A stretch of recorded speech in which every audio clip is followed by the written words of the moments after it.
안녕하세요. 저는 남기덕 성도입니다. 한 주간도 어떻게 잘 지내셨습니까?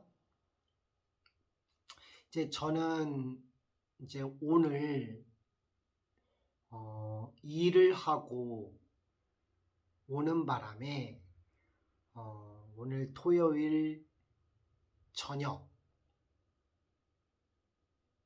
씻고 뭐 좀 하고 그러고 나서 말씀 묵상 나누는 것을 하기로 했으니까 오늘 토요일 저녁 이 시간에 나누려 합니다. 나누는 것은 늘 변동사항이 있다는 사실을 기억해 주셨으면 좋겠고, 특근을 만약에 하게 된다 그러면 토요일 날 저녁에, 그리고 특근을 안 하는 날은 토요일 날 아침에 하려고 한다는 점 양해해 주시고, 부득이하게 정말 그날 못한다 그러면 주일날 저녁이라든지 그 다음 주로 넘겨서 하도록 하겠습니다. 그러니까 늘 변동사항이 있다라는 거 기억해 주시고, 제가 로마서를 1장부터 계속 나누고 있고요. 뭐 다 나눌 수가 없기 때문에, 그리고 깊이 파고드는 성격으로 인해서 전체적인 맥락을 가지고 설명한 게 아니라 그 부분에서 은혜 받은 점을 설명했었습니다. 하나님이 주신 감동하에 나눴던 거고요. 그래서 그럼에도 불구하고 나눴던 것들을 되돌아보니까요, 다 연결이 되는 내용들이에요. 또 연결이 되는 내용들이고, 핵심은 분명히 십자가 복음이라는 사실을 명확하게 알려주고 있다는 것을 다시 한번 느낍니다. 그래서 지금까지 그냥 나눴던 거를 돌아보니까 정말 하나님의 은혜 가운데서 나누었구나라는 생각. 부족하지만 그 가운데서 여러모로 여러분들이 듣기에 불편하기도 하고 부족한 부분들이 많았을 것인데도 불구하고 저의 모든 부분들을 이해해 주시고, 또 품어주시고 기도해 주시고 협력해 주신 모든 목사님들과 성도님들께 감사 인사를 전하고 싶습니다.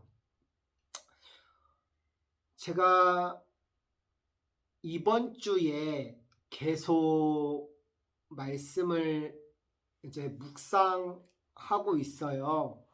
또 묵상하면서 지금 패턴을 그때 소개해 드렸던 대로 현재 본 교회에서 남은 기간 동안 그 훈련, 남은 과정을 마무리 잘 하기 위해서 기본적인 부분들은 또 잘 적고, 또 묵상하는 가운데 또 지금 로마서 묵상하고, 또 한편으로는 시편을 묵상하고 있습니다.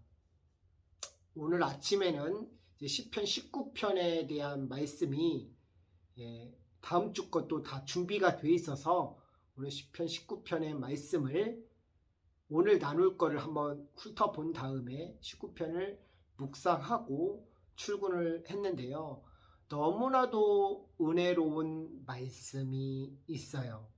그래서 그 시편 19편을 묵상하고 있는데, 그렇게 시편을 묵상한다라는 점, 그렇게 한 주를 말씀 안에서 살고 지내다 보니까 너무나도 마음 가운데 하나님의 은혜로 살아가는 놀라운 경험들을 이 제 마음 가운데, 이 심령 가운데 느끼게 되었습니다.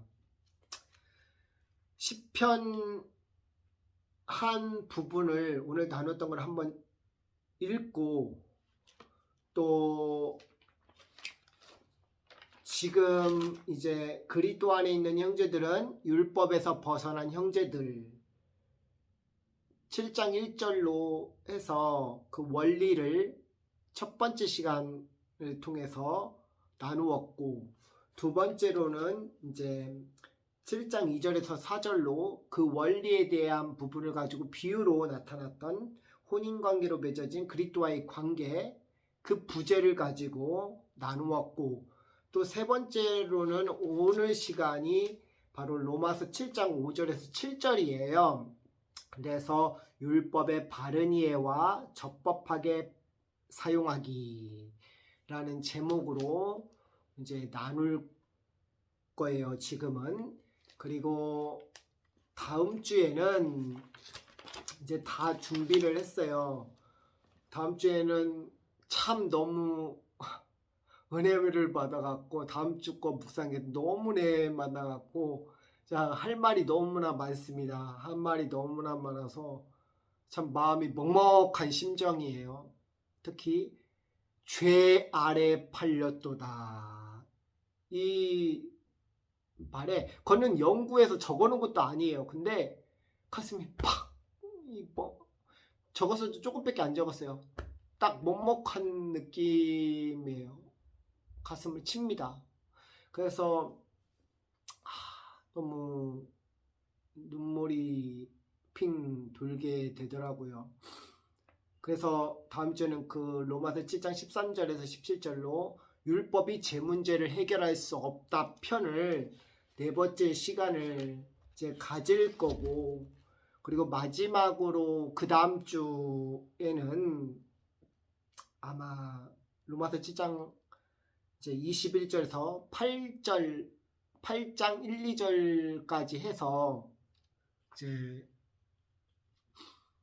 총체적인 부분을 좀 나눠보고자 하는 부분이 있어요. 7장과 8장의 모든 이 결론적인 부분을 좀 생각해 볼까 하는데, 또 어떻게 될지는 모르겠어요. 하나님이 어떤 마음과 감동을 주실지는 모르겠습니다. 어쨌든 그렇게 해서 5번째까지 이제 나눌 생각이고요. 그 다음에 8장 그 이후로 또 나눌 계획입니다. 그렇게 해서 나중에 맨 마지막 16장까지 나눌 거고, 그 이후에는 나눌지 안 나눌지 그거는 생각해보고 얘기해 드리도록 하겠습니다.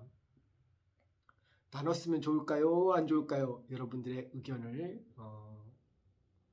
주시면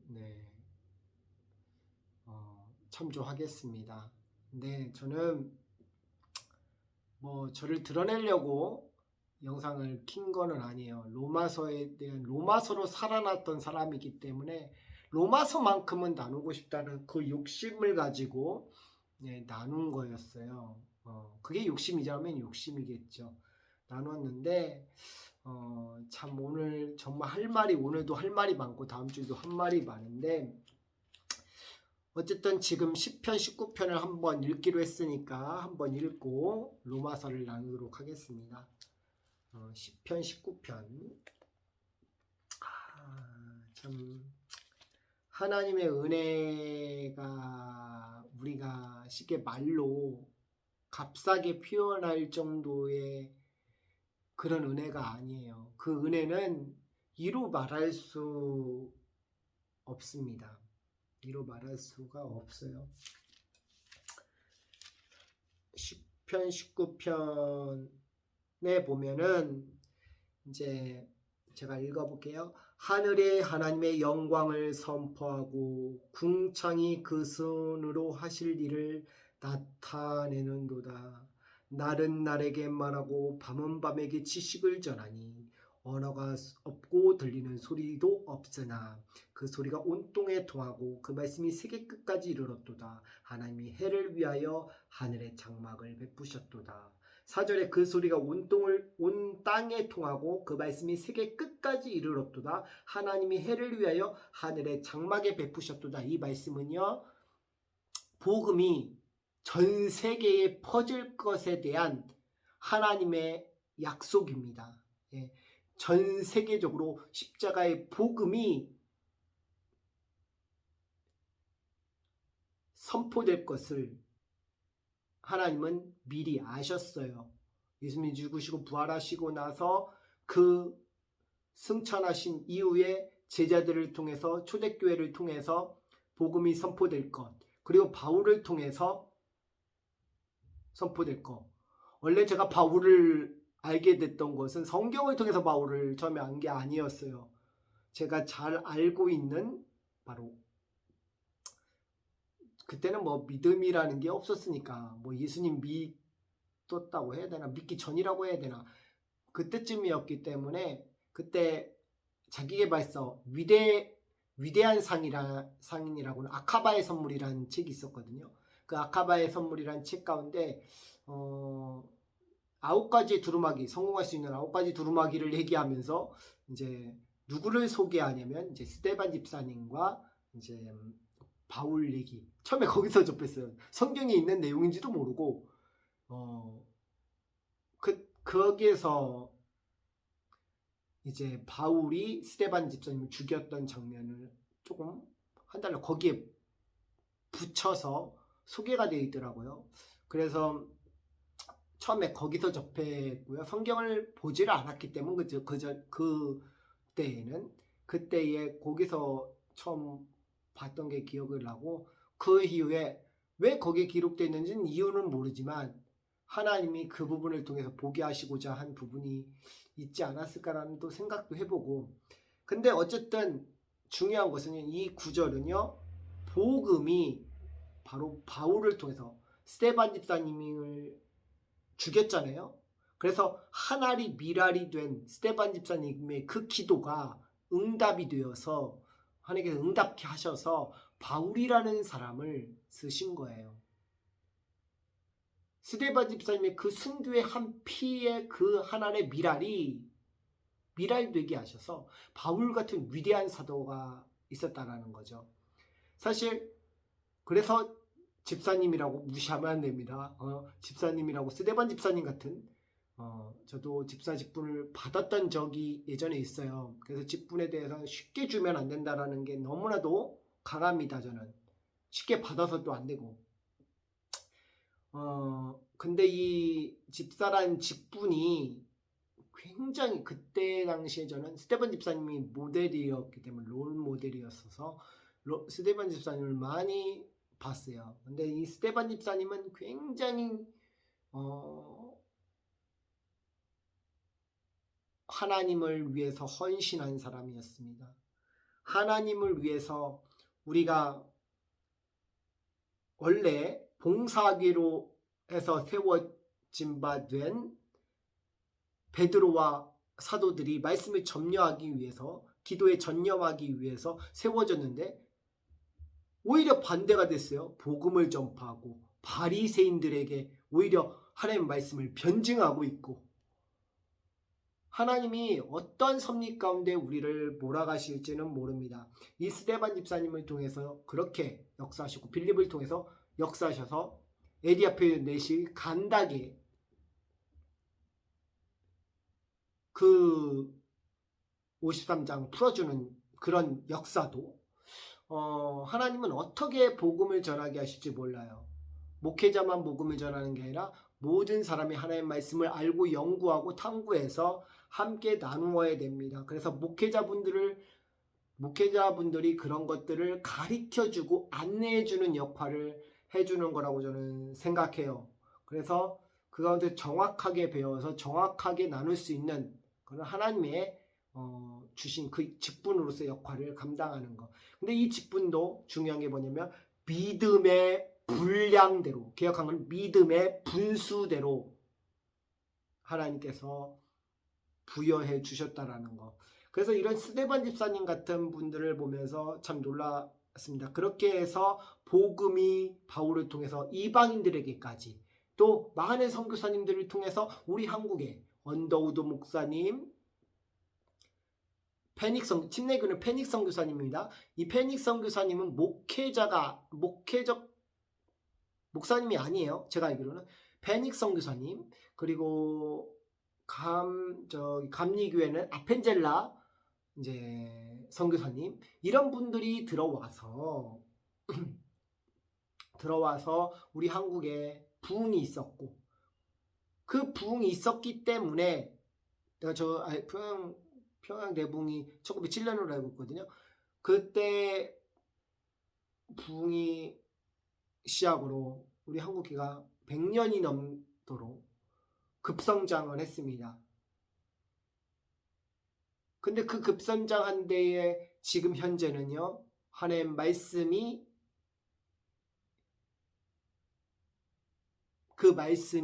들려지지 않는 시대. 말씀을 가까이 한다고는 하지만 복음에서 멀어져 가는 시대. 기독교의 쇠퇴기에 가운데 나아가고 있는 이 시대. 왜냐하면 많은 것들이 오염되었기 때문에, 신학적인 오염. 제가 신학하려고 했지만 신학적으로 하려고 하지 않는 이유 중에 하나도 너무 많은 오염들이 많이 있어요. 자유주의 다 여러 가지, 지금 대체신학 별거. 대체신학도 세대주의적인 발상입니다. 대체신학, 그것과 대조가 되는 게 언약신학이기도 하죠. 그래서 그런 부분들 안에서 하나님께서 그렇게 말씀을 역사하셔서 복음을 지금까지 듣게 하시고 보게 하셨는데, 이제는 그런 쇠퇴적인 부분으로 들어가게 되다 보니 저 같은 사람들은 많은 회의감을 가졌던 것도 사실입니다. 제가 왜 이 얘기를 하는지는 모르겠어요. 원래 선교적인 마음도 있었던 사람이에요. 그게 안 돼서 이제 가지 않았지만, 그래서 저는 그런 모습을 보면서 많은 낙담의 시간도 보냈었고, 하지만 이 메시지를 통해서 4절에서 참 많이 뛰어서 하나님 복음을 전파하게 하신다. 근데 그 복음이 꼭 목회자로서만 복음이 아니라 하나님께서 다양한 방법으로 그 사람을 이끄시고 그 가운데서 하나님은 복음을 전파하게 하신다라는 거예요. 결국에 어떤 형식이 되었던 하나님의 뜻 가운데서 분명히 이루어져 간다는 사실입니다. 그래서 저는 이 부분이 참 좋았어요. 5절에 보면 해는 그 방에 나오는 신랑과 같고 그 길을 달리기 기뻐하는 장사 같아서 하늘이 끝에서 나와서 하늘 저 끝까지 운행이여 그 옹기서 피하여 숨는 자가 없도다. 여호와의 율법은 완전하여 영혼을 소속해 하고 여호와의 증거는 확실하여 우두는 자도 지혜롭게 하며 8절 여호와의 교훈은 정직하여 마음을 기쁘게 하고 여호와의 계명은 순결하여 눈을 밝게 하도다. 여호와를 경외하는 도는 정결하여 영원까지 이루고 여호와의 교회는 확실하여 다 의로우니 10절 금곧 많은 정금보다 더 사모할 것이며 꿀과 송이꿀보다 더 달도다.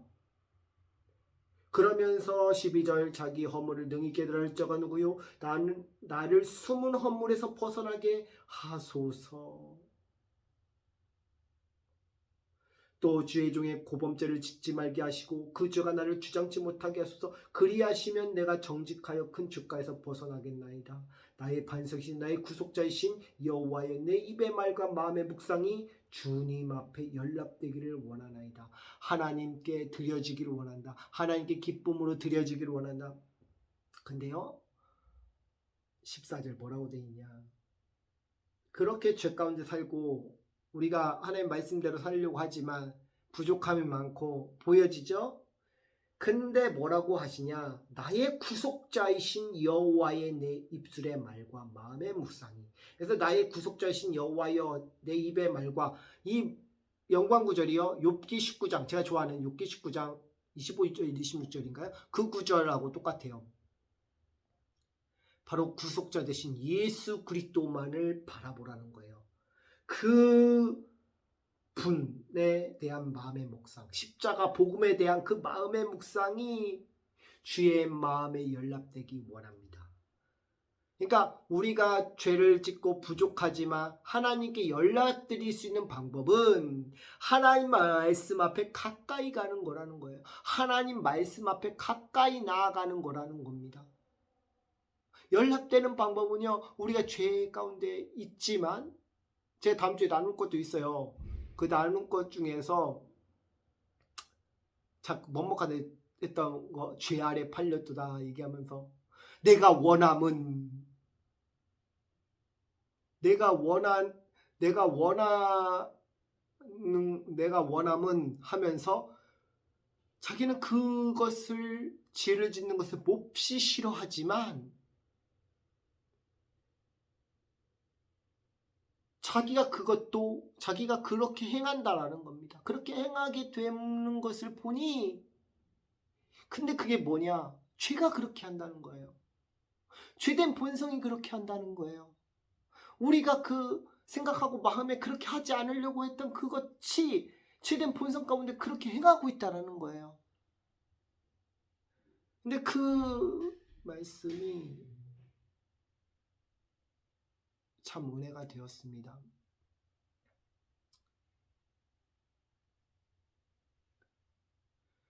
허를 찌르는 기분을 느꼈습니다.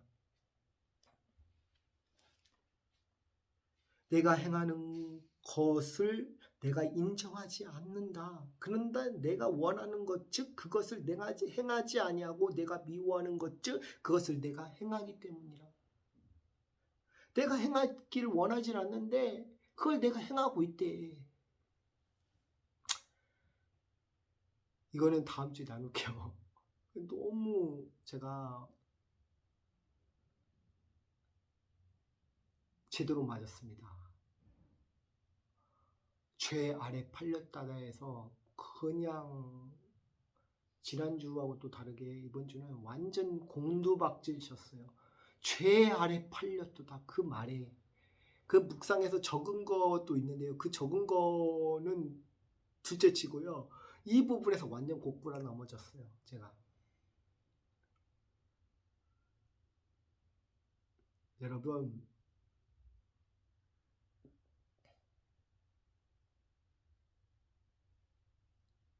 율법을 통해서 우리가 얻고자 하는 것이 무엇입니까?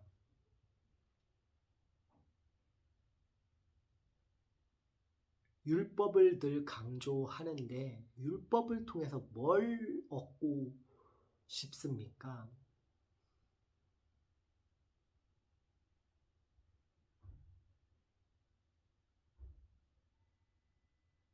율법 자체가 선하다고 생각되십니까?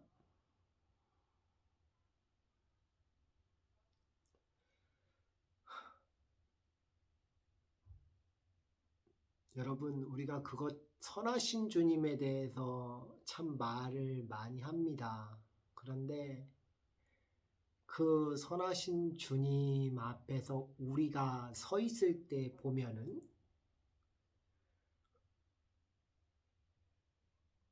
우리가 선합니까? 선하지 않습니까?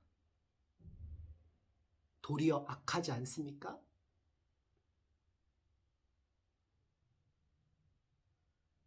죄된 본성 가운데 말이죠.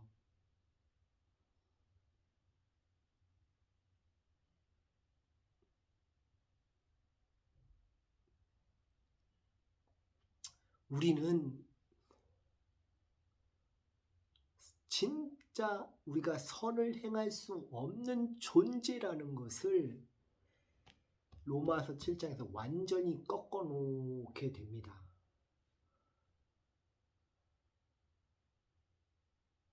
선한 그것, 원래 이거 다음 주 나눌 건데, 선한 그것 할 때 그것 할 때 선한이 중요한 게 아니에요, 여러분.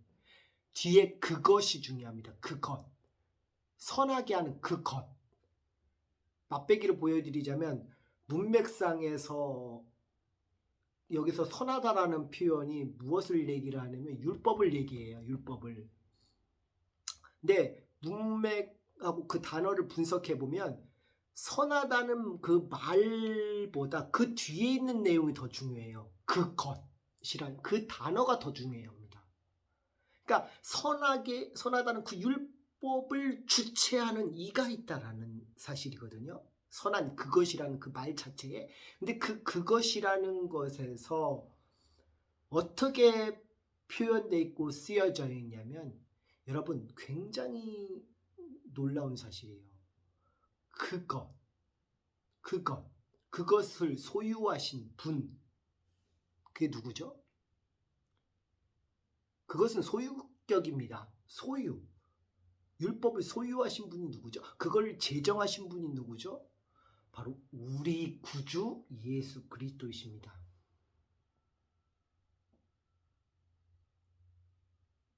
우리가 율법이 중요한 게 아니라 율법을 다루시는 그 분이 중요한 거예요.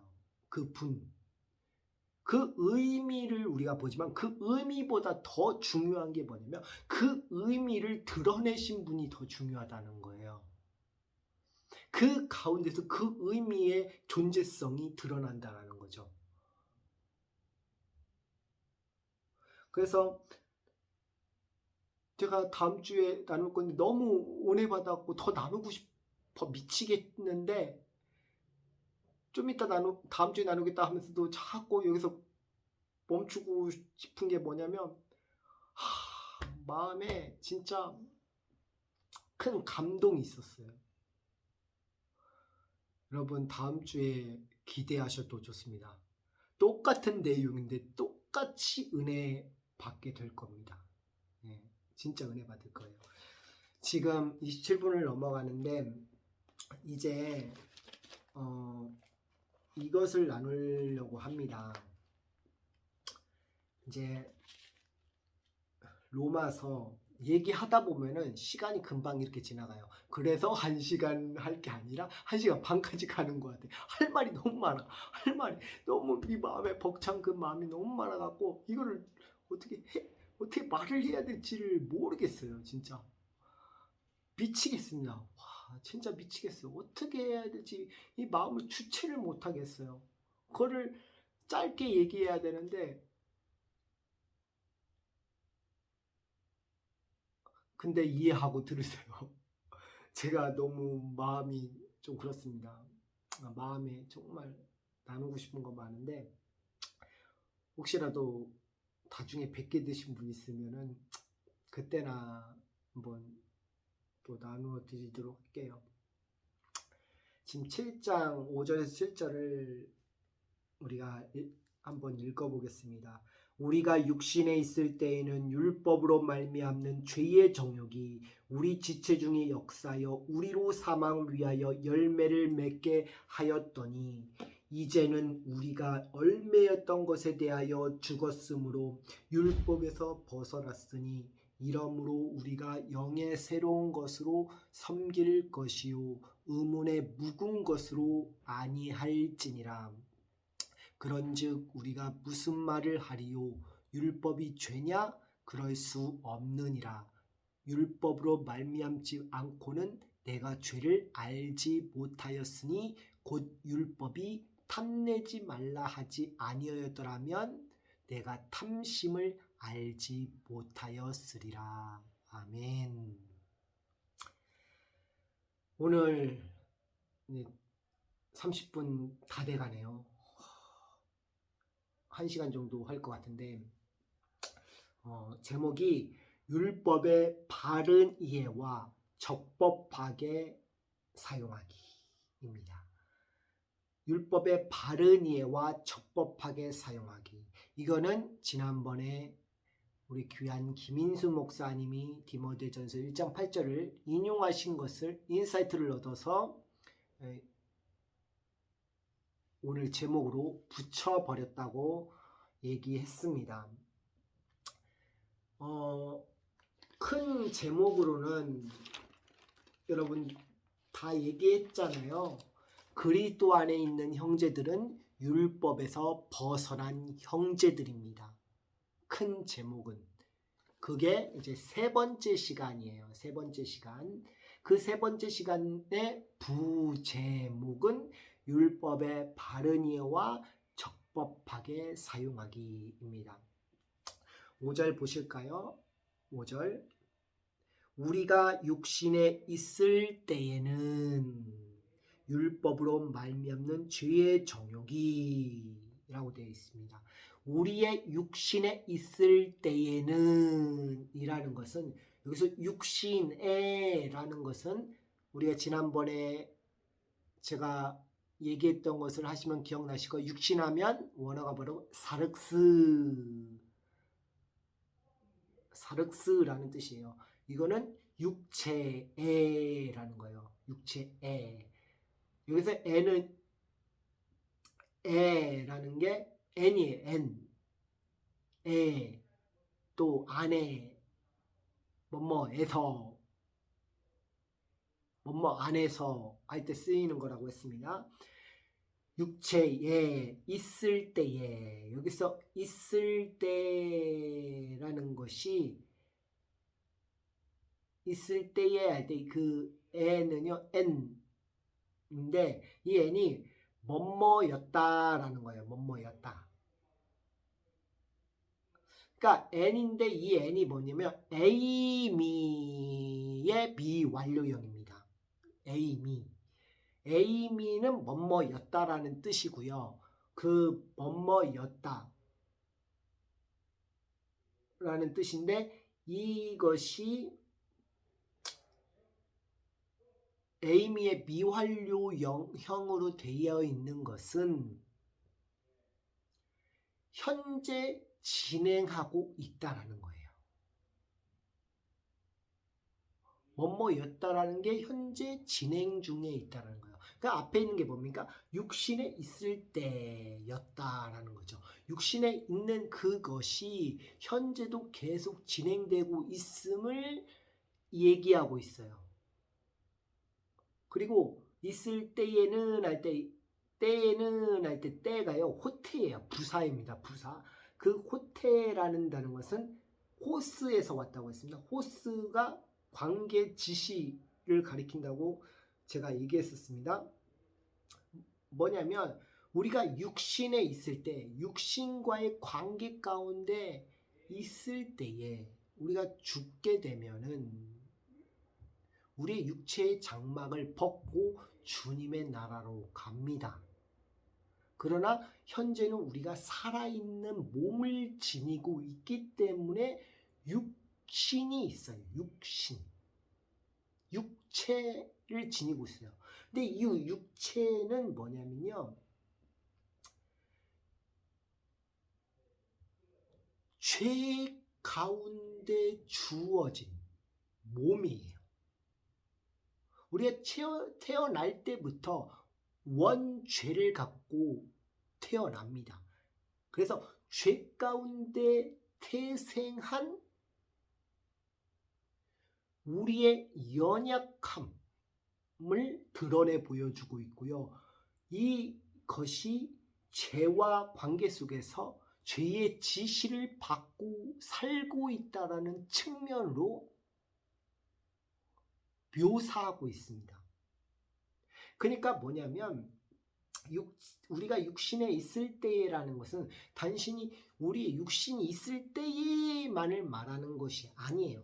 깊이 들여다보면 이것은 뭐냐면 구원받기 전에 우리의 모습을 직시하게 만듭니다. 우리가 예수님 믿는 게요. 그냥 딱 태어나자마자 예수 믿는 게 아니잖아요. 저도 2007년 9월 달에 예수님을 만났습니다. 날짜는 기억이 안 나요. 월만 기억나요. 9월이라는 것만 기억나고 며칠인지는 기억이 안 나요. 9월 달쯤에 그 달 중에 예수님을 만났어요. 새벽 예배를 가서. 그렇게 예수 믿는 때가 있습니다. 그 전에 또 육신의 모습이 있죠. 그 이후에도 육신의 모습이 있습니다. 근데 여기서 육신에 있을 때에는 현재 진행형이지만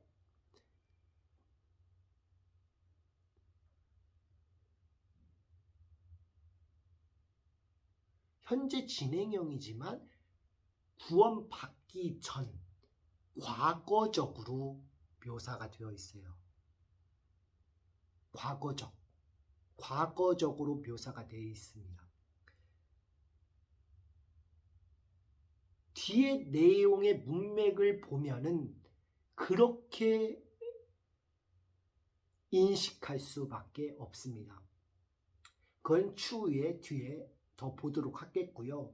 중요한 것은 즉 공중권세 잡은 자의 주관된 세상, 타락된 그 세상 가운데 영향 아래서 살고 있는 육체의 연약함을 드러내 보이고 있어요.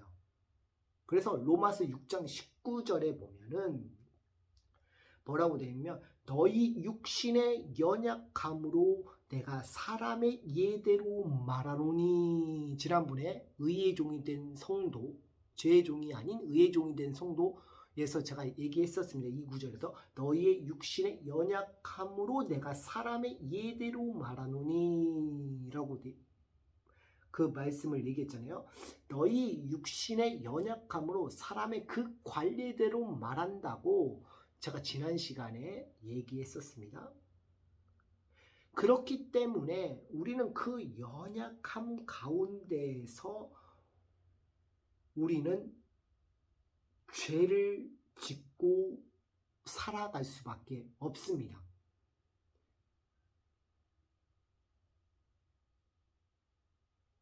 그러나 구원받기 전, 구원받은 후에 죄를 짓는 모습은 있어요. 그러나 다른 게 뭐냐면 예수님을 믿었다라는 거고 의롭게 여김을 받았다라는 거예요. 그 믿음으로 의롭게 여김을 받은 자의 의로운 삶으로 뒤바뀌어졌다라는 거예요. 환경은 바뀌지가 않았어요. 그 죄악된 세상은 그대로입니다. 그대로예요. 전이나 후에나. 그렇기 때문에 그런 연약함이 전에도 구원받은 이후에도 있습니다. 우리 육체 가운데 죄 짓고 사는 부분들이 있어요. 그러나 그때하고 지금의 다른 것은 뭐냐면 하나님의 의 가운데서 살지 않는다라는 거예요. 구원받기 전에는. 구원받은 은혜는 하나님의 의 가운데서 산다는 거예요. 하나님의 말씀을 알았고 하나님 말씀 가운데서 그분의 말씀을 들으면서 살아간다는 거예요. 아까 말씀 묵상했지만 그 구속자 대신 예수 그리스도를 바라보면서 살아간다는 겁니다. 그분을 예비하면서 살아간다는 거예요.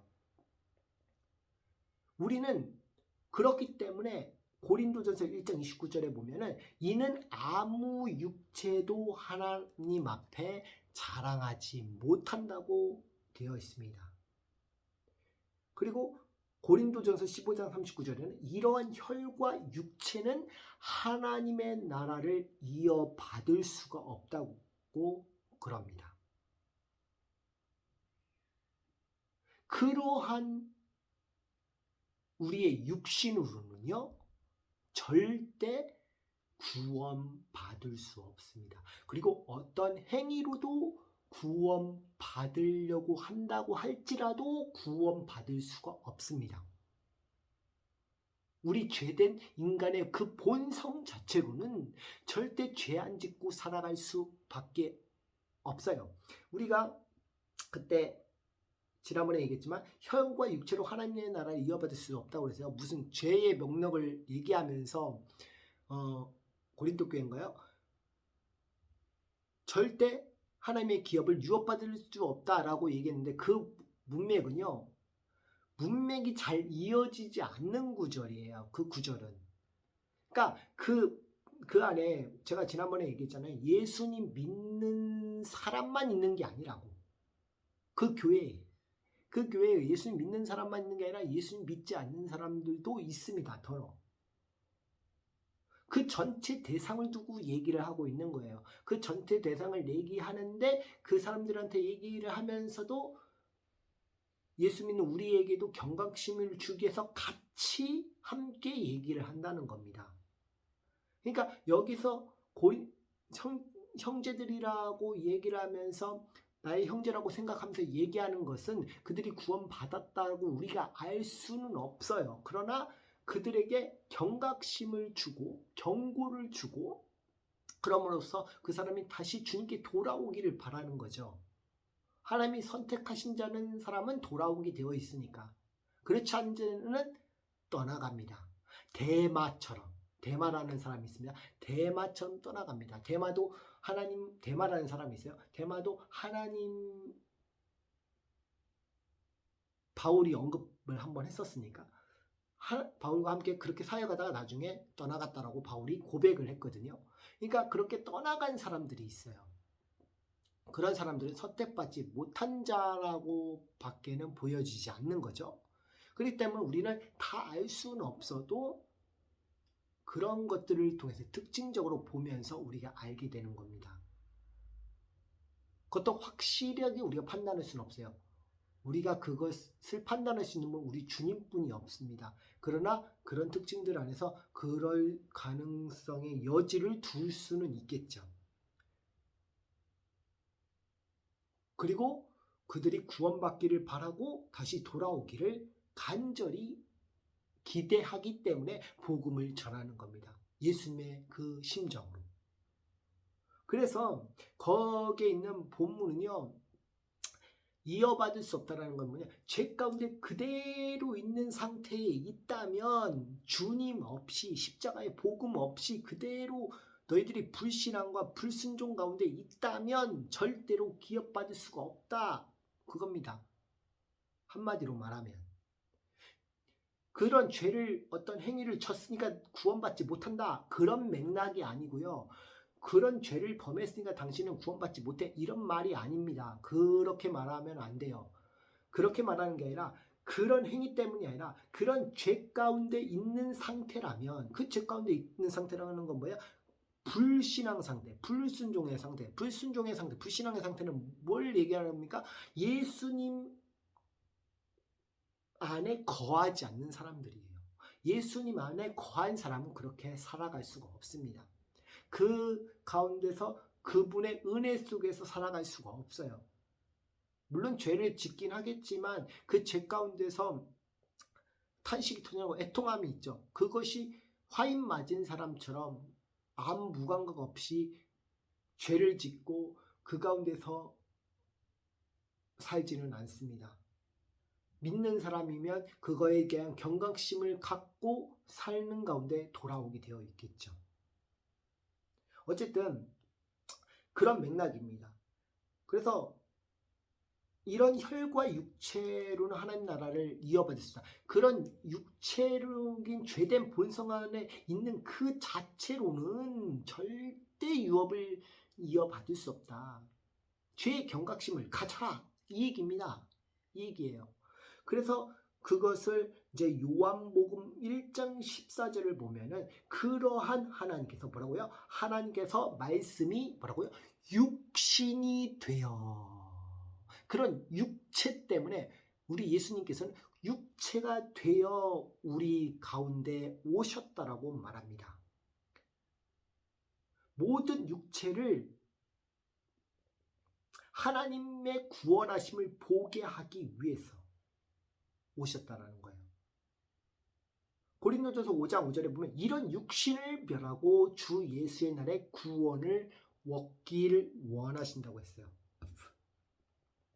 그래서 예수님께서는 생명의 떡으로 살아있는 떡으로 오셨어요. 그래서 인자의 살, 그 육신을 먹어야 된다고 했습니다. 예수님께서 그래서 십자가에서 자신의 피와 살을 찢으신 겁니다. 찢겨지신 거예요. 그 찢겨지신 그 흘려진 피로 말미암아 우리는 영생을 얻습니다. 죄된 육체의 모습, 그 모양은 없고 새 몸을 입게 되는 거예요. 인자의 살을 먹고 피를 마신다는 것은 무엇을 의미합니까? 예수 그리스도를 듣고 보고 그 가운데 믿는 것을 말합니다. 그러면 예수 그리스도를 듣고 보고 그 가운데 믿으려면 어떻게 됩니까? 믿음은 들음에서 나고 들음은 그리스도의 말씀으로 말미암는 데였죠. 그럼 그리스도의 말씀, 그 복음이 선포되어야 되겠죠. 그 선포되는 발이 아름답다고 성경에 기록되어 있지 않습니까?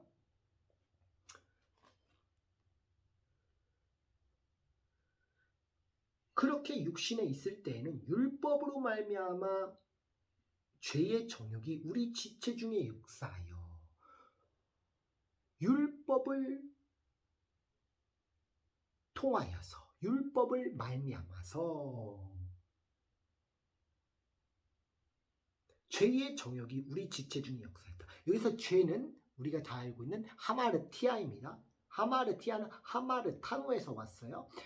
근본적인 죄를 얘기하고요. 주의 말씀을 위반한, 주의 말씀에 불순종한, 하나님 말씀에서 빗나간 이라는 뜻입니다. 그래서 정욕이란 단어가 나와요. 정욕. 여기서 정욕이란 단어는 파데마라는 단어인데 이 파데마라는 것은 뭐냐면 죄가 요구하는 어떤 것을 수행하는 그 어떤 일을 말해요.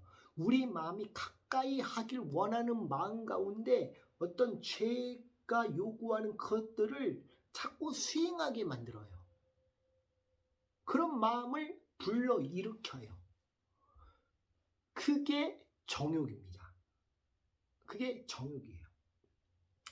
그 정욕은 지난번에 말했듯이 사욕이란 단어에서 우리가 연관되어 나타난다고 얘기했습니다.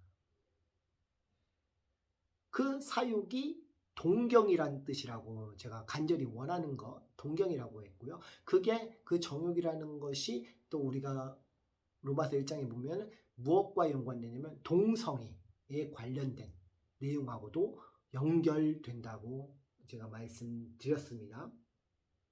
그래서 죄된 그 고난, 그 고생, 그것 때문에 예수님께서는 우리를 위해 고난 당하셨다는 거예요. 우리를 위해 고난 당하셨다는 겁니다.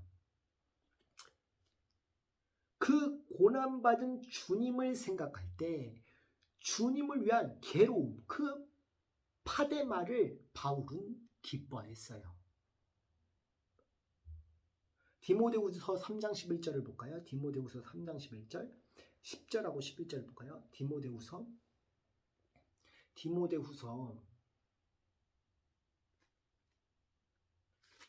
3장 10절 11절 뭐라고 되면 나의 교훈과 행실과 의향과 믿음과 오래 참음과 사랑과 인내와 핍박과 고난과 또한 안디옥과 이드온과 루스디아에 당한 일과 어떤 핍박받은 것을 내가 과연 보고 알았거니와 주께서 이 모든 것 가운데서 나를 건지셨느니라. 그래서 나의 교훈, 복음입니다. 가르침입니다. 그거에 대한 행실,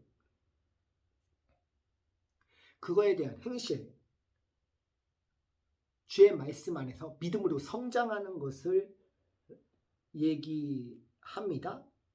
그리고 그 가운데서 의향이라는 것은 그 행실 가운데 제시된 것, 그 가운데서 드려진 것, 하나님께 보여드린 것. 우리는 죄 가운데 있는 우리는 하나님께 보여드릴 수가 없습니다. 그래서 의향. 하나님이 주신 의롭다 하심을 받은 그 마음 가운데 드려진 것, 하나님 앞에 제시된 것, 드려진 것, 이게 의향입니다. 그리고 믿음과 오래 참음과 사랑과 인내. 여기서 인내는 우리가 잘 아는 인내를 말했죠. 여기서 즐거운, 기쁨이란 뜻이라고 제가 얘기를 했었습니다. 그러니까 뭐냐면은 바울은 이런 괴로움 가운데에서도 인내했다는 거예요. 기뻐했다는 거예요. 왜? 주님께서 우리를 위해서 죽으셨다는 그 사실 때문에, 부활하셨다는 그 사실 때문에.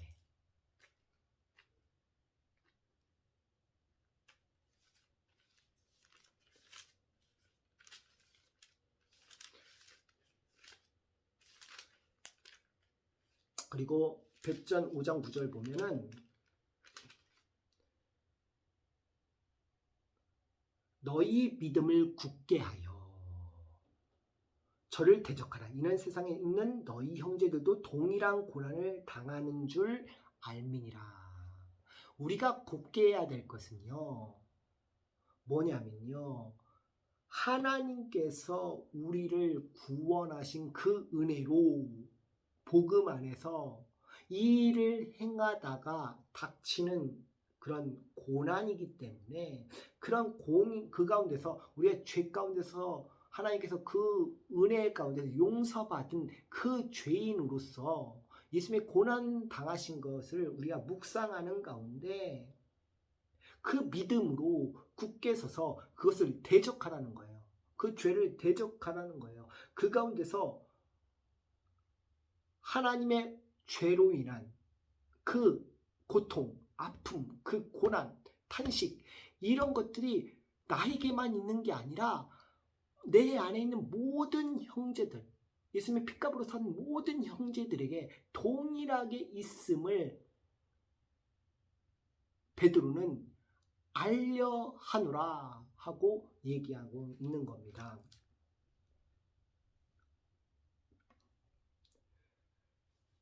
우리가 지난번에 이제 봤던 말씀이에요. 우리 지체 중에 역사여 우리로 사망을 위하여 열매를 맺게 하였더니 라고 되어 있는데, 이게 연관된 구절이 로마서 6장 13절 우리가 봤었죠. 13절 또한 너희 지체를 불의의 병기로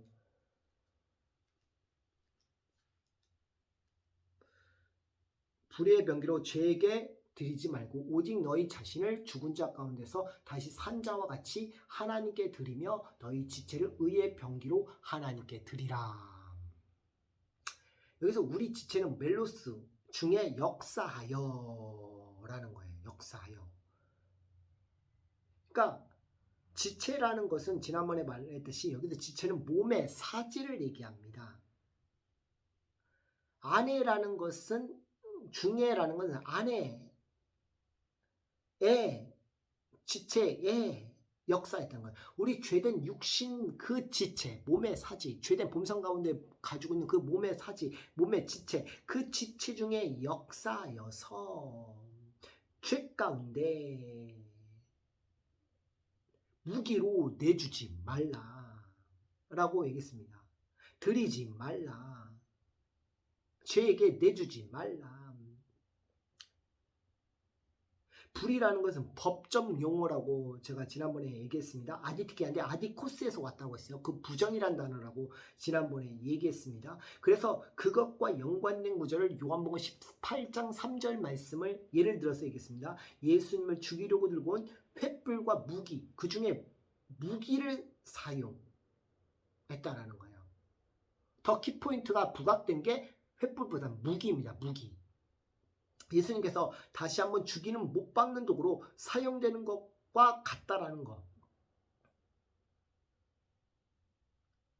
그래서 제가 이거 얘기하면서 얘기를 했었습니다. 자신의 몸을 죄를 짓게 하는 도구로 사용하지 말라. 죄에서 있는 그것을 부정하라.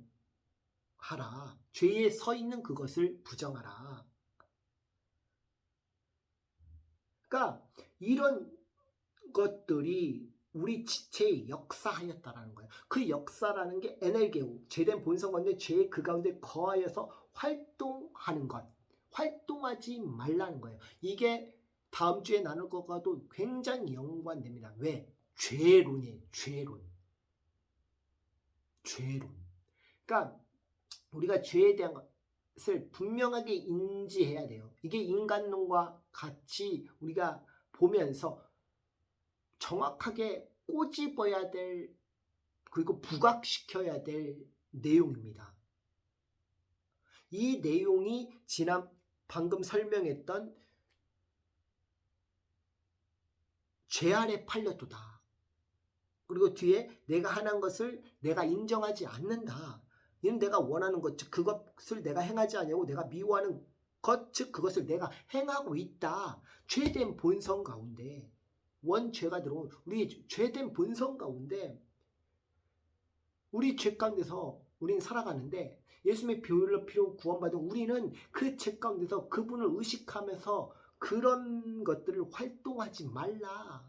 그 지체 가운데 역사한 그 일들을 버리고 내주지 말고, 뭐라고요? 거룩함에 이르라.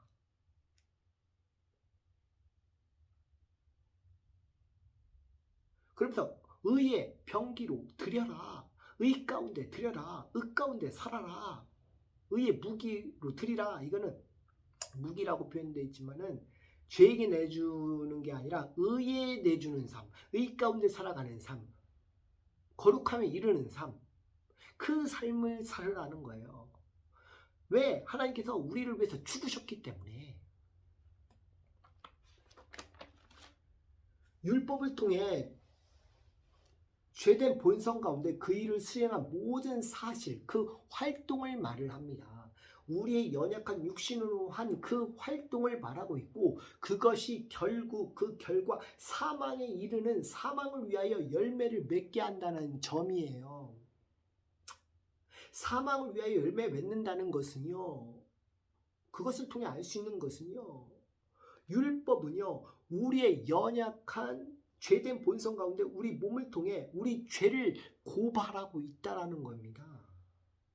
그 결과의 작용이 뭐냐면 사망이라는 거예요. 그 사망이 뭐냐? 다나토스라는 겁니다. 다나토스는 늘 기억하라고 했죠. 드네스코에서 왔다고 했잖아요. 그것이 주님과의 관계, 육체적인 죽음, 육체적인 건 영혼의 분리입니다. 우리가 죽을 때요, 영혼이 분리가 돼요. 영혼이 분리가 된다고. 우리 영은 하나님께로 가는 겁니다. 하늘나라라고 하는데, 이 하늘나라라고 하는 이 하늘을 하나님을 묘사한 거예요. 하나님께로 가는 거예요. 하나님께로. 우리 영혼, 우리 육신은 흙으로 돌아갑니다. 흙으로, 티끌로. 사람이라는 게 티끌이라는 뜻이거든요. 먼지라는 뜻이고, 먼지로 돌아갑니다. 우리 원래 육체는. 그리고 하나님 중에 안식을 하는 거예요. 하나님 중에 안식을 하는 거예요. 잠든 자들을 부활한다고 할 때 그 잠든 자는 죽은 자들이 부활한다는 얘기고, 그 잠든 자라고 할 때 그 잠든 자라는 거는 일시적인 거예요. 우리가 나사로, 과부의 애아들, 이건 죽었다 다시 살아나지면 다시 죽습니다. 그건 소생입니다. 소생. 일시적인 거예요. 일시적인 거. 그러나 예수님 죽으시고 부활하신 건 영원한 부활입니다. 영원한 부활. 그래서 예수님이 죽으시고 부활하신 그 사실을 우리에게도 그대로 적용돼서 나타납니다. 그대로 적용돼서. 그분과 같아지는 겁니다. 그분과 같아지는 거예요.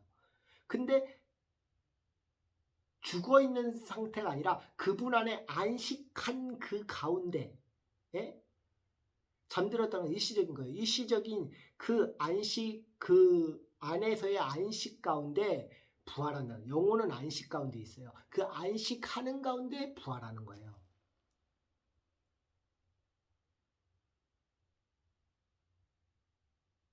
그리고 예수님 부활하시면 진짜 영원한 안식을 누리죠. 새하늘과 새 땅에서. 죽은 자가 부활하고 올라가고, 그리고 그리고 이제 주님 오시면 이제 재림하시면 그 가운데서 그분과 함께 사는 겁니다. 왕노릇하면서 사는 거예요. 왕노릇. 그분께서 왕이시기 때문에 우리는 그분의 주신 그 권위 아래에서 그분과 함께 이 세상을 다스리면서 살아요. 그분께서 그런 권한을 우리에게 부여해 주십니다. 어쨌든 중요한 것은 그 사망은요, 세 가지 분리로 나타나고 그것이 천국과 지옥으로 있어요. 분리. 세 가지 분리라고 제가 얘기했습니다. 분리적인 관점으로 성경을 봐야 돼요. 그 맥락은, 사망은. 그래서 율법은 우리를 열매를 맺게 하는데 이게 비옥하다는 뜻이에요. 이것은 동사 형태가 되는데 이것은 땅에서 길고 땅에서 걸고 기름지다는 뜻입니다. 이게 어디서 왔냐면 비옥하다는 게 과실 플러스 생기게 된다라는 거예요. 과실이 맺는다라는 거예요. 과실이 열려졌다. 과실이 드러났다. 이런 의미입니다. 그러니까 사망을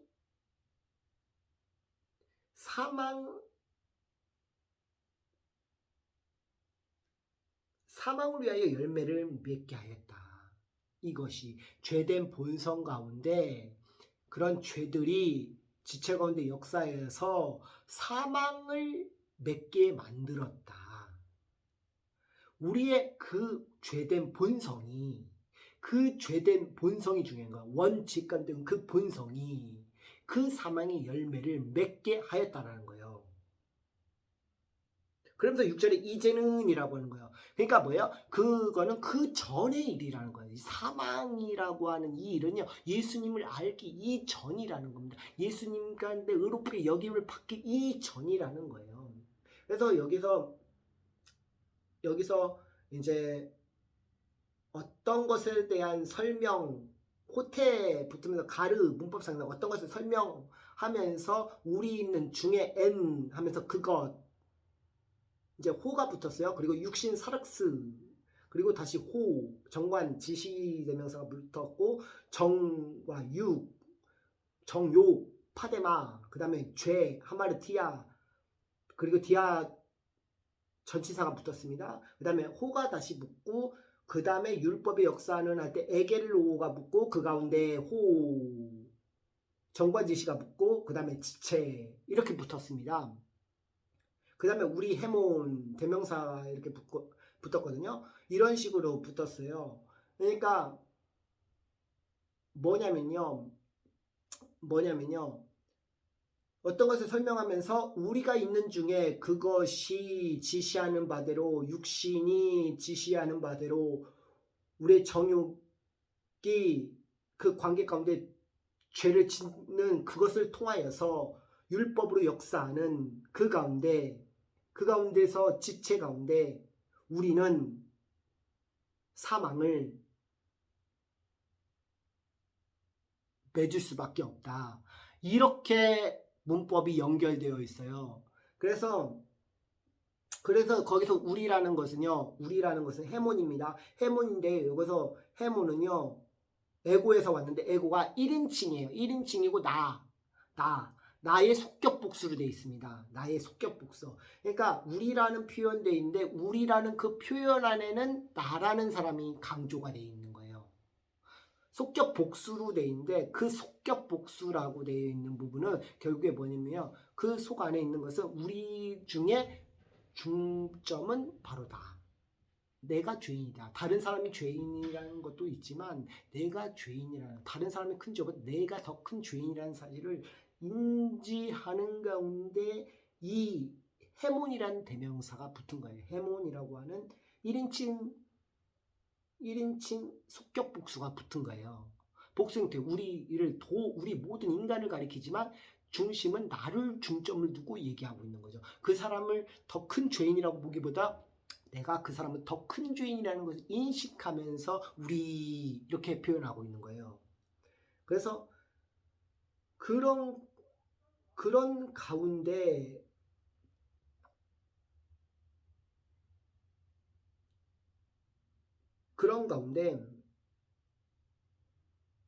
우리는 사망을 열매 맺게 있었다. 그 전에 내가 그 전에 얼마나 큰 죄인인지, 난 죄인 중에 얼마나 큰 괴수였는지, 죄인 중에 큰 죄인이었는지 난 모른다. 이런 얘기예요.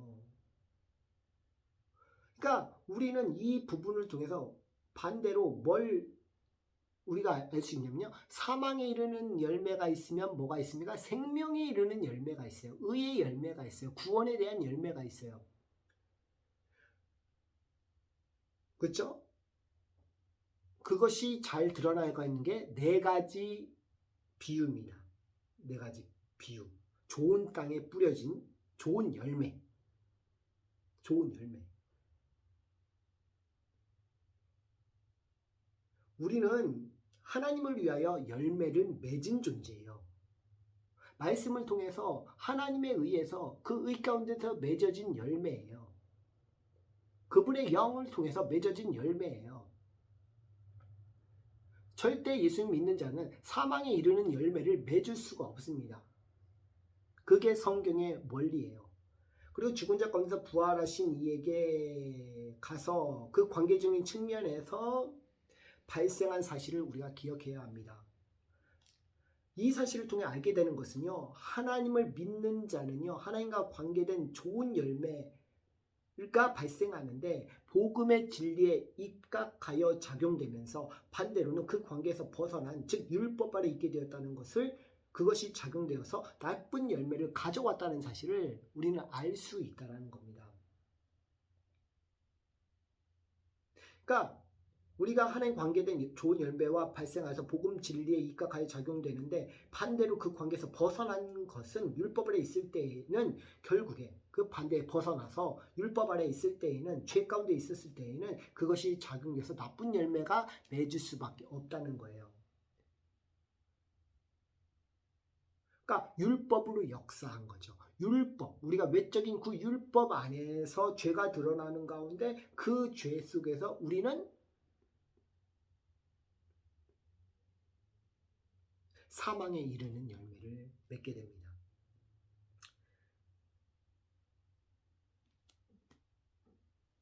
여기서 우리가 이제 봐야 될 것이 뭐냐면 열매하면은 우리 예수님 믿는 사람들에게 제일 먼저 믿게 되면서 가장 큰 열매가 뭐냐면요.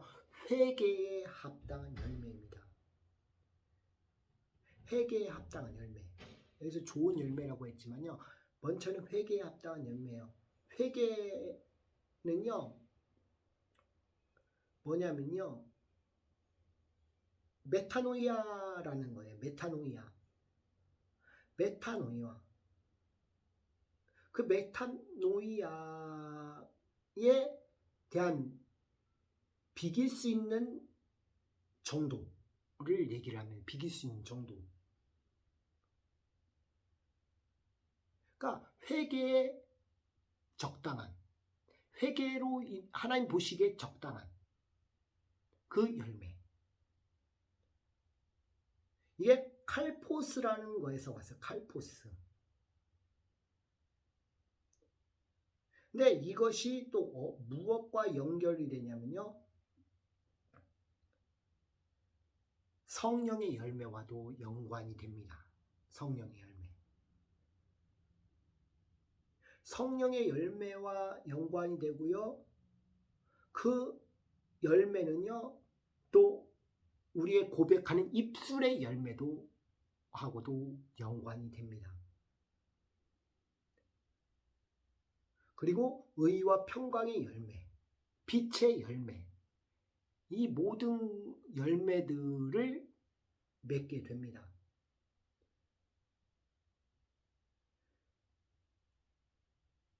지난번에 김사면 목사님 설교 제가 히브리서 6장 1절에서 3절 말씀 완전한 대로 나아가자라는 말씀을 통해서 은혜를 받은 적이 있어요. 여기서 그리스도의 초벌을 버렸다는 것은 율법의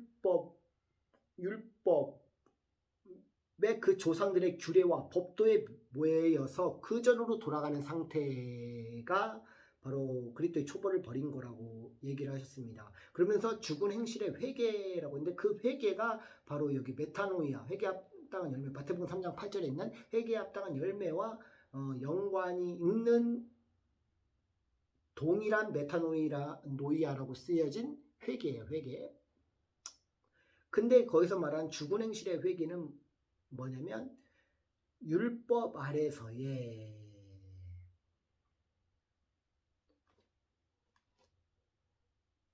동물의 피로 제사하는 것. 그리고 세례는 율법을 따라 물로 씻는 여러 가지 의식. 안수는 율법을 따라 짐승의 머리의 안수. 하나님에 대한 신앙은 신의 산에서 율법을 주신 하나님을 기억하는 구약적 신앙. 죽은 자의 부활은 초등교사인 구약의 가르침에 따라서 바리새인들이 믿는 부활 신앙을 가리키는 것인데 우리는 그 구약적인 모형적인 것, 예표적인 것을 이제는 벗어버리고 뭘 얘기를 하냐? 실제이신 그리스도를 보라고 이제 지난번에 이제 강조를 해 주셨어요.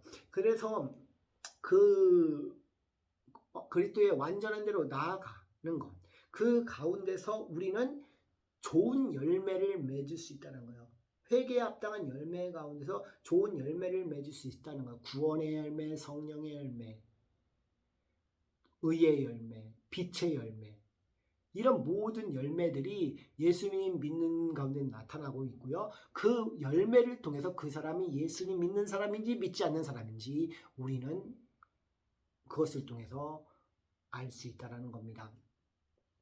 6절을 다시 보면은 이제는 우리가 얽매했던 것에 대하여 죽었으므로 율법에서 벗어났으니 라고 했어요. 우리가 얽매했던 것에서라는 것, 카테오라는 것은 억누르다 라는 뜻이에요. 이거는 뭐냐면요, 구약적 조문에 따른 관계 속에서, 그러니까 뭐냐면 율법과의 그 관계의 지식 가운데서 그 안에서 있는 그 모든 관계 안에서 죽었으므로 아포 드레스코는 세 가지 분리, 하나님 관계, 육체적인 욕은 천국과 지옥. 그것에서 벗어났으니 카탈게오, 지난번에 얘기했죠. 완전히 쓸모없게 되었으니 이라는 거예요. 필요 없게 되었다는 거예요. 없어졌다라는 거예요. 그것들은 완전히 없어졌고 그 율법의 좀 구약적인 것은 다 없어졌고 폐기되었고 그리고 조문으로서는 폐기되었고 그리고 다시 새로운 율법, 그리스도 안의 율법, 은혜 아래 그 율법 안에서 새롭게 효력되고 새롭게 바뀌어졌다라는 겁니다. 그런 의미예요. 여기서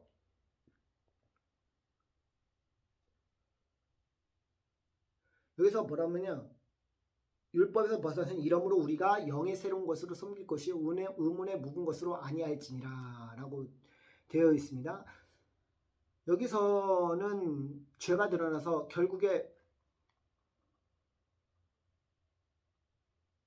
그 법 가운데, 율법 가운데서 죄가 드러나고요, 죽음이 있어나고요, 그리고 그 죽음에 있던 우리가 벗어나서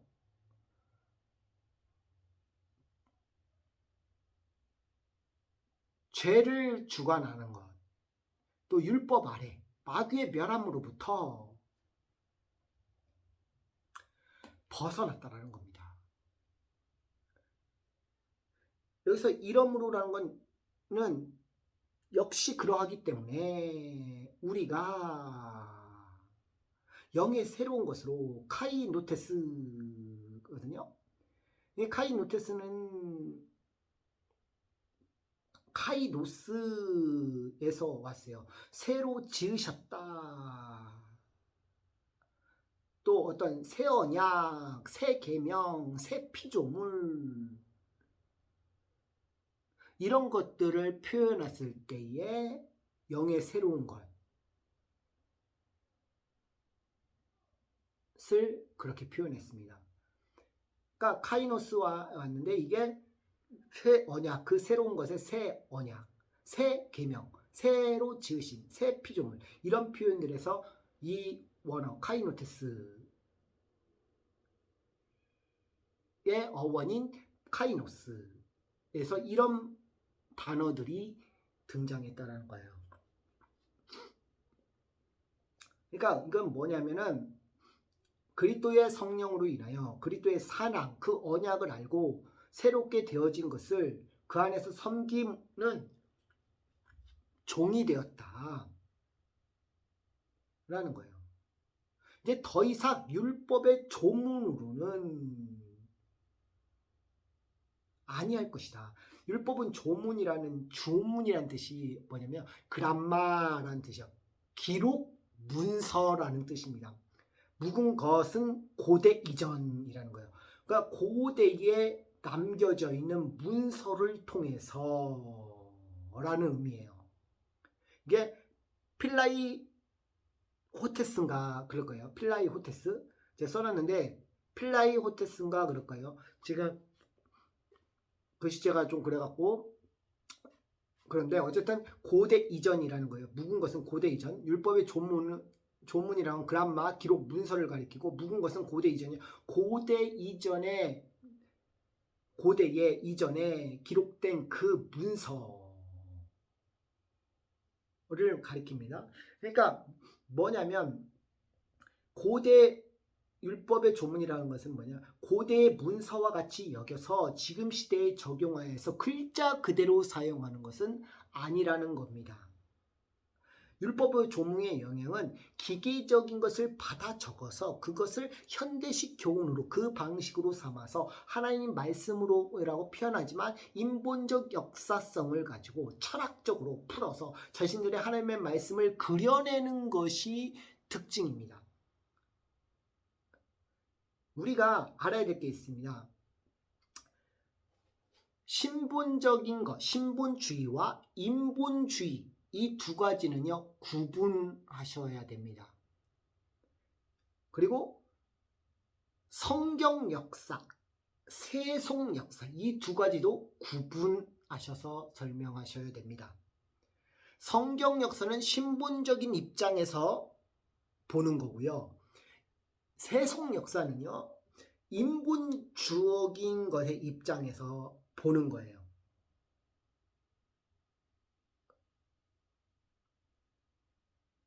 그리고 하나님을 아는 지식이 있어요. 지식. 그 지식과 그냥 세상으로 이론적으로 철학적으로 자기 나름대로 신학적으로 세상적 지식으로 이론적으로 아는 자기 지식. 하나님을 아는 지식이 있어요. 하나님을 아는 지식, 하나님에 대한 지식도 하나님에 대한 지식은 두 가지. 하나님을 아는 지식이 있고요. 하나님에 관하여 아는 지식. 이건 이론이죠. 이론적인 건데 하나님을 관해서 신학적으로 그리스도 중심적으로 그 신학을 가리키는 게 바로 하나님에 관하여 아는 지식입니다. 그리고 하나님을 아는 지식은요. 이 하나님에 관하여 아는 지식을 토대로 근간하여서 복음이 전파되고요. 그 복음이 전파되는 것을 통해서 나타나는 게 하나님을 아는 지식입니다.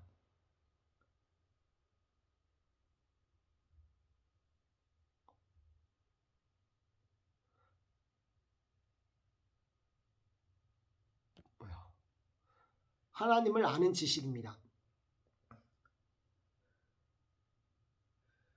그리고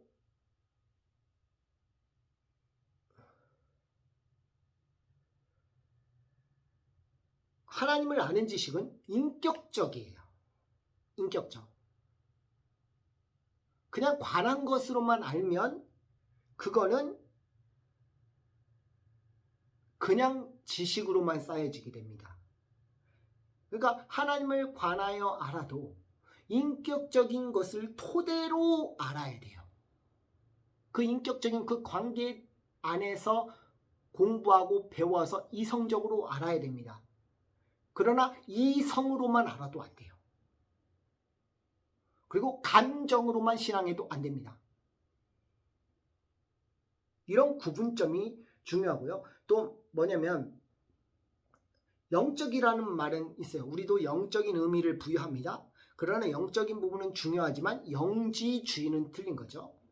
영적인 의미로 거기도 사용합니다. 영지주의에서도. 영적 지식인 것을 아는 자가 구원받았다고 하는 게 특징이에요. 특징. 율법은 중요한데요. 율법주의는 틀렸어요. 율법은 중요한데 율법 조문은 아닙니다. 경건은 중요하지만 경건주의는 아니에요. 형식적인 부분도 어떤 하나님 말씀을 섬기는 데 있어서 태도, 그런 부분에 있어서는 참 중요하지만 형식적인 것은 종교적인 게 될 수가 있기 때문에 그것도 아닙니다. 영적인 것이 대부분 영적이라고 하면서 신비주의로 흘러가는 것도 엄청난 양상인데 이것도 문제예요. 이것은 다 구분해야 되는 거예요. 이것이 바로 마귀의 계율에서부터 오는 겁니다. 성경을 인간 방식으로 풀어내려고 하는 시도에서 왔어요. 인간 방식으로. 물론 하나님께서 그런 것을 토대로 하나님께서 하나님의 말씀을 듣게 하시고 이해시켜 주시고 깨닫게 하여 주시지만 하나님께서 왜 이성이라는 것을 사용하게 하셨는지가 중요합니다. 이성이라는 것을 왜 사용하셨는지. 하나님께서, 저 이것도 깨달은 부분이 있는데, 하나님께서 우리를 내려다 보시는 게 아니에요. 내려오셨다라는 겁니다. 우리의 눈높이를 맞추시기 위해서 내려오셨다라는 거예요. 성육신으로. 인간의 몸을 입고.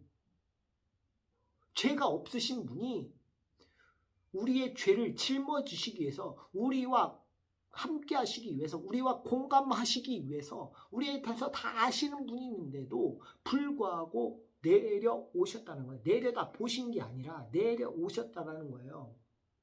눈높이에 맞춰서. 그분의 은혜가 우리가 다 이해할 수 있습니까? 그래서 경륜할 때 그리스도의 신비라고 얘기하는 거예요. 그리스도의 신비는 중요합니다. 왜? 하나님의 구원 계획을 우리가 다 알 수가 없기 때문에 신비한 거예요. 그러나 신비주의는 틀린 겁니다. 영적인 거를 하면서 신비주의로 가는 거는 문제라는 거예요. 7절에 보면은 그러므로라고 되어 있어요. 그러면서 우리가 무슨 말을 하리요? 율법이 죄냐? 그러면서 그럴 수 없느냐? 율법으로 말미암지 않고는 내가 죄를 알지 못하였으니 곧 율법이 탐내지 말라 하지 아니하였더라면 내가 탄심을 알지 못하였으리라. 여기서 그러므로라는 것은 접속사입니다. 확실히 따라서라는 뜻이에요. 그래서 무슨 말은요? 티스예요. 티스.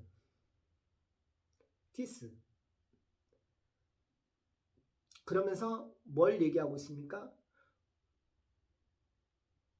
티스는 그것과 관계돼서 앞에 있는 내용과 관계돼서, 그러니까 율법의 조문, 의문에 묵은 것, 바로 율법의 조문과 그 관계돼서 내가 무슨 말을 하겠느냐라는 거예요.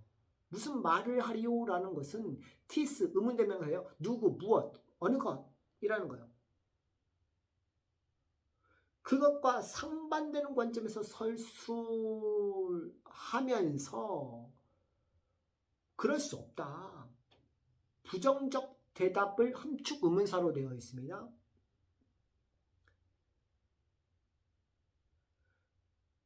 오히려 율법은 놓이지 않는다면 자신의 죄를 알지 못한다. 근본적인 죄를 알게 되면 무엇입니까? 구약 성경을 통해서 알게 돼요. 구약 성경 전체가 율법으로 구성이 되어 있고 구약 전체는요. 소단위로는 십계명, 중단위로는 모세경, 크게는 전체로는 다 율법입니다. 근데 이 구약 성경을 율법을 통해서 율법의 제정자 되시고 율법의 마침이 되시는 그것을 십자가에서 다 이루신 예수를 통해서 하나님 앞에서 우리가 자신이 죄인임을 보게 되는 것을 가리키는 거예요. 여기서 탐욕이라는 말이 있는데, 율법으로 말미암지 않고는 내가 죄를 알지 못하는 그 율법이 탐내지 말라 하지 아니었더라면 내가 탐심을 알지 못하였으리라. 이 탐내지 말라고 했는데 탐욕이라는 건 에피디메오라는 거예요. 에피디메오라는 것은요, 분배적인 관계 위에 생겨난 그 첨가된 욕정입니다. 그러니까 쉽게 말하면 하나님께서 아담의 그 원죄를 통하여서 근본적인 그 죄가 분배돼서 모든 사람들에게 드러났잖아요. 그 드러난 것 안에서, 죄된 그 본성 안에서 첨가되어서 드러났다라는 거예요. 그러니까 근본적인 죄가 원인이라는 거죠. 그 원인에 의해서 우리의 욕정이 발생되는데 그게 탐욕이라는 겁니다. 이것이 이제 에피디메오에서 왔는데, 에피디메오는 육신의 정욕과 또 안매기 정욕과 이생의 자랑할 때 그 정욕이 에피디메오예요. 근데 이것이 갈라디아 5장에 있는 육체의 소욕할 때 그 소욕이 그것과 연관이 되어 있습니다.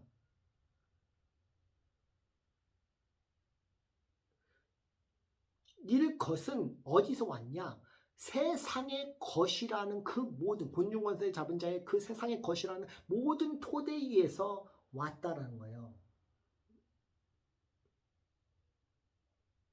창세기 3장 1절에서 6절, 그리고 로마서 5장 12절 이하에서 제가 설명을 한번 한 적이 있습니다. 산자의 대표와 살려주는 자의 대표에 대해서 설명하면서 얘기한 적이 있어요. 그런 죄된 본성 안에서 세상이 자기 중심적으로 근간되어서 살아가게 하는 것.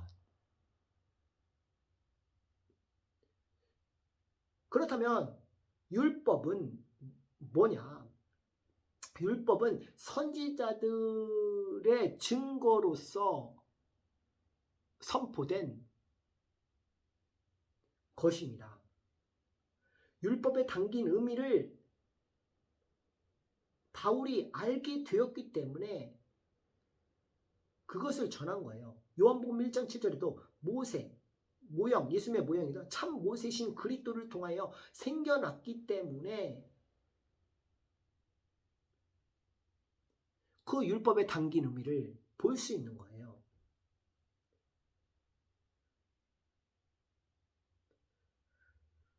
율법을 잘못한 무리들은 요한복음 12장 34절을 보면 알 수 있고요. 그 율법에 대한 예수님의 성취는 이제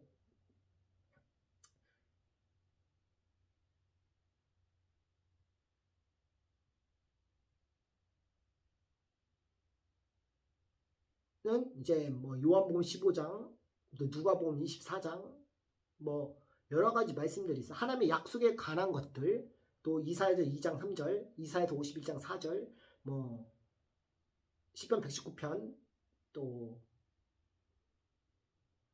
시편 19편 봤던 거, 오늘 읽었다는 9구절. 그러니까 그런 부분들에서 하나님의 약속에 대한 것이 분명하게 들어져 있습니다.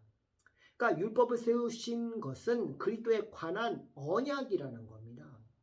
언약. 그리스도의 율법에 담긴 의미는 그리스도에 대한 그 언약, 새 언약에 대한 것들을 하나님께서 가르쳐 주시기 위해서 구약을 통해서 모형과 예표 그림자로서 보여주셨다는 거예요. 그러니까 율법의 바른 이해와 적법하게 사용하는 것은 너무나도 중요합니다. 율법 조문은 폐기, 그러나 율법의 신약은 새롭게 효력이 발생했다라는 것, 그 의미에 대해서 아는 것. 그리고 율법에 대한 것은요, 상상수원 마태복음 5장에 예수님과 그 율법에 대한 예수님의 상상수원, 그게 율법의 키입니다. 저는 개인적으로 그게 키라고 봅니다. 그 전체적인 그 키를 통해서 율법이 어떤 것을 의미하는지 봐야 되고요. 예수님과 율법을 잘 이해하는 가운데 우리는 예수님 안에서 죽어야 됩니다. 왜? 우리는 율법의 조문에 있지 않거든요. 죄 아래서 무엇을 인간적으로 행하려고 하는 것, 인본적인 것, 이런 것들이 예수님의 십자가 앞에 혹여나 우리 마음 가운데 그런 부분들이 있다면 철저하게 깨닫고 죽어야 한다는 것입니다. 그래서 여러 가지 내용들을 다 나눴어요. 다 나눴는데 이거를 다 한번 살펴보고 말했는데도 참 쉽지 않고 어려운데 하여튼 중요한 얘기들을 다 하긴 했어요. 이제 제가 말이 부족하기 때문에 참 잘 전할 거라고 확신을 했는데도 부족한 부분이 너무 많습니다. 그렇게 전달하려고 애를 썼는데도 부족하지만 어쨌든 제가 의도하는 바가 무엇인지를 알으셨으면 좋겠습니다. 절대 그 내용을 오해하지 마시고 그 한 부분만을 보지 마시고 전체 그 사람이 무엇을 말하고 있는지 그리고 무엇에 기인하고 있는지 그리고 하나님의 말씀의 관점에서 이 사람이 무엇을 생각하고 있는지 그 가운데서 물론 견해는 다를 수 있고 생각이 조금씩은 다를 수 있어요. 인간이기 때문에 그거는 분명히 다를 수 있어요. 그런 부분은 당연히 인정해야 되는 것이고 그 안에서 다를지라도 그 안에서 주님이 주신 그 사람에게서 무엇을 하나님께서 말씀하시고 계시고 또 우리에게는 나 자신에게는 적용해서 봤을 때 하나님께서 어떤 마음으로 나에게 말씀하고 계시는지 이렇게 한번 되돌아봤으면 좋겠습니다. 이제 다 됐는데 제가 부족해서 여러분들께 죄송하다는 말씀 드리고 참 그래요.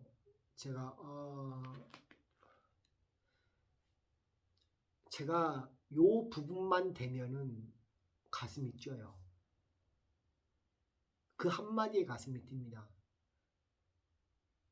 유도순 목사님, 김인수 목사님, 김삼 목사님, 또 김병환 목사님, 뭐 제가 아시는 많은 목사님들이 있지만 그리고 믿음의 선배님들, 믿음의 신앙인들, 또 믿음의 형제들, 믿음의 또 집사님들을 봤을 때 제가 가슴 뛰는 건 딱 하나입니다.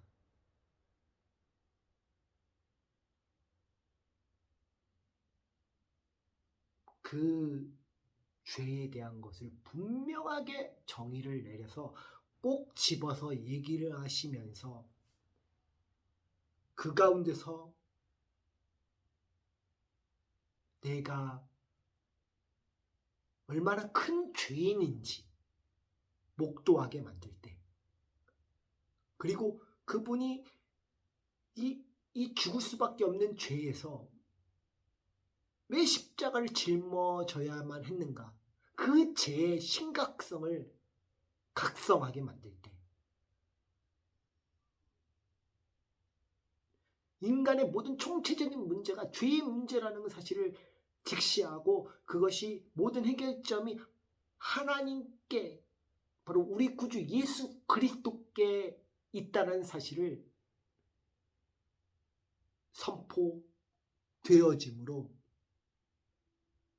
내 마음 가운데 내리칠 때 그때 저는 가슴이 뜁니다.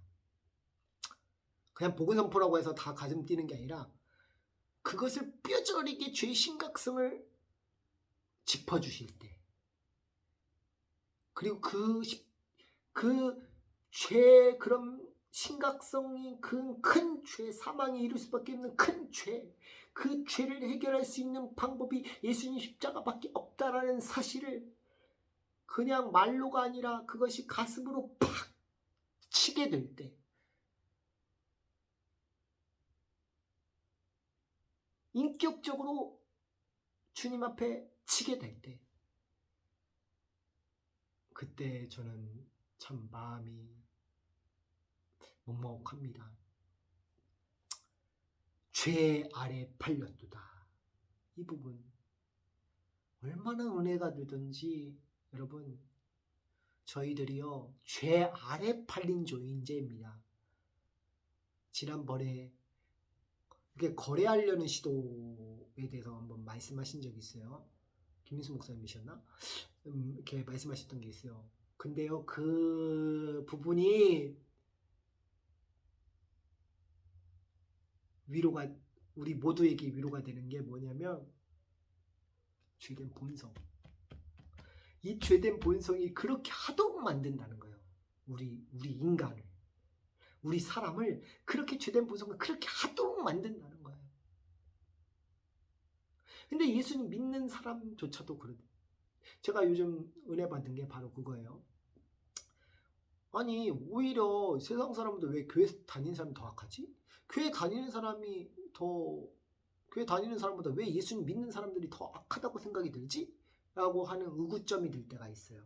근데 깨닫게 된 사실이 뭐냐면 저부터도 그런 악하다고 생각하거든요. 저는 개인적으로 너무 굉장히 악한 존재다. 지난주에도 우리 모임 가운데서 나눴죠. 정말 악한 존재라고 제가 느낀 게 뭐냐면 사단은요 안 믿는 사람 안 건드립니다. 예수님 믿는다고 하고 처음에 믿음 있다고 사람들을 더 유혹하고요, 더 때리고요, 더 어떻게든 무너뜨리려고 하는 게 사단의 계략입니다. 지난번에 김민수 목사님 설교 중에 그 하나님 정치검증을 입으라인가요? 그 말씀에서 다른 부분 말고요, 저는 가장 집중됐던 게 뭐냐면 마귀의 속성과 그 마귀의 전략을 하나님에 대해서도 알아야 되지만 마귀에 대한 부분을 정확하게 꼬집어 주셨어요. 어떻게 그 마귀에 대한 것을 성경의 입장에서 마귀를 그렇게 설명을 잘 하실까 할 정도로 제가 탐복을 했거든요. 마귀에 대한, 다른 거 말고 마귀의 속성, 마귀가 어떻게 계략을 하는지, 그걸 통해서 제가 참 은혜를 많이 받았거든요. 근데 인간은 금방 잊어버리죠. 망각하고 또 그렇게 돼버려요. 그러니까 오늘 10편 19편에서도 얘기했듯이 뭐냐면요, 하나님 앞에 십자가 복음 앞에 가는 것만이 살 길입니다. 방법이 없어요. 인간의 한계로는 방법이 없어요. 도저히 없어요. 내가 원하는데 나는 하나님 말씀대로 살고 싶은데 내 죄된 본성을 그걸 원치 않아. 하나님의 그 은혜, 눈물 날 것 같은데, 그 은혜 어떻게 그걸 표현할 수 있을까요? 여러분은 표현이 되십니까? 나는 표현이 안 돼. 미치겠네요 진짜. 다시 한번 얘기할게요. 죄 아래 팔렸다. 우리는 죄 아래 팔린 존재로서 예수님이 팔림 받으셨는데 우리는 그 팔림 받은 예수님을 보지 못하고 뭘 하려고 그냥 하나님하고 거래하려고 하고 있어요. 저 예를 들겠지만 아나니아 삽비라 같은 경우도 그런 예고요. 아간도 그런 예고요. 어떻게든 하나님과 내 뭔가를 채워버리려고, 저부터도 그렇고 우리 모든 사람들이, 우리 인간의 마음이 그렇게 완악하다는 거예요. 근데 십자가 앞에 서지 않으면 우리가 살 수 있는 방법이 어디 있겠습니까? 그 주님의 은혜가 우리에게 끝까지 찔리게 하시고 각성케 하시고 매일같이 탐복케 하시고 매일같이 십자가 앞에서 부르짖게 하시고 그 심령과 그 마음이 오직 십자가 십자가 십자가 십자가만 외치게 하여달라고 이번 주도 하나님 앞에 무릎 꿇고 엎드립시다. 할렐루야. 하나님께 영광의 박수.